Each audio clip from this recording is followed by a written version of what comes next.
tip number 2, moving on, is to deliver an elevator pitch. And an elevator pitch is basically 1 to 2 sentences that communicates how you help your clients. So this is something you could deliver in your prospecting email when you're working in inside sales. Inside sales often gets associated with doing stuff over the phone, but as you know, email is an integral piece of your job and your task, so how you perform your job. So you could deliver your elevator pitch in your email. Now, if I go back to that email example where that prospect told me about his company, told me about developing his product for 3 years, told me about how his product works and whatnot, that's all about the product. That's not an elevator pitch. That is a product description. He's describing and explaining his product to me. An elevator pitch communicates how you help. So this is more focused on it. It's more aligned with your value proposition. So your elevator pitch could be your value statement.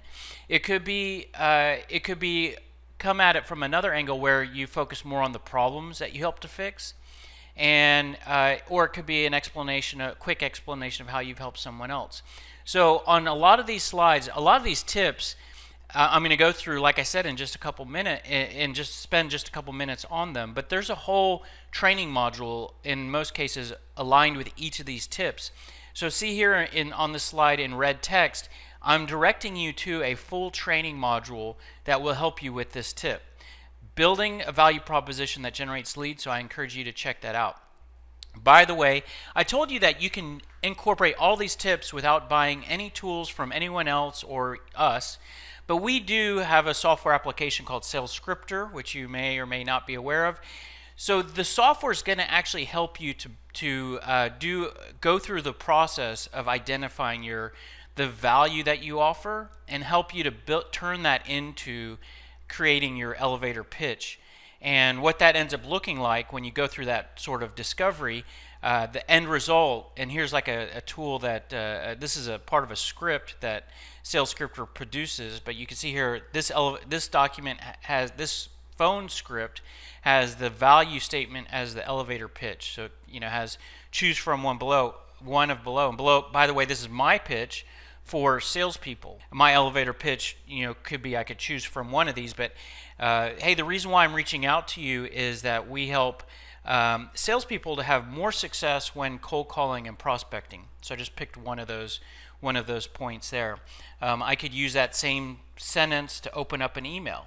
The elevator pitch can be really focusing on the value that you offer is one way to get away from talking about your products, because you might say, well, how do I not talk about my products? What else am I going to talk about? Well, instead of talking about your products, talk about the value that your products offer. So here's actually an example of an email template that Sales Scripter spits out that focuses on the value. So, hello, Mrs. Prospect. To quickly introduce myself, I'm with Sales Scripter, and we help salespeople to, and then I have here in bullet points all the value points that I list. Now, these are ways that I'm going to help this prospect. So this should stand to grab their attention a little bit easier. And compare this to that example that I showed you. I kind of went through that example reading it as a prospect would. And I was kind of joking around by saying, who cares?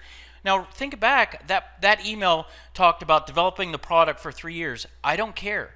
Talked about the product is inexpensive and fast, whatever. I don't even know what the product is or does at this point. So, you're telling me these details at the wrong place. What that person should do is tell me whatever they have, tell me how I stand to benefit from it.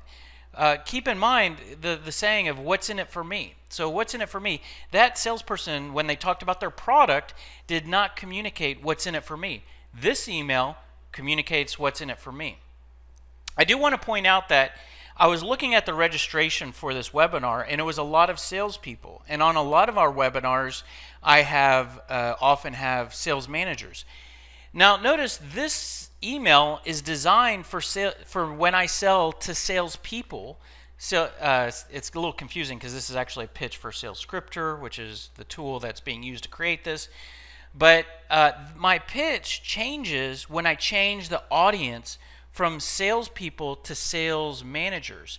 Even knowing the product works exactly the same, these benefits change. Like a sales manager, I help them to train their salespeople quicker, shorten ramp up time, decrease turnover, get underperforming people to be performing.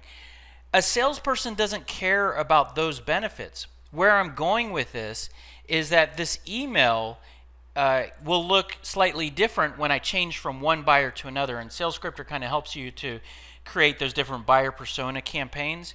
But I just want to point that out, that your elevator pitch and your benefits slightly change when you change your buyer. But let me move on for time purposes.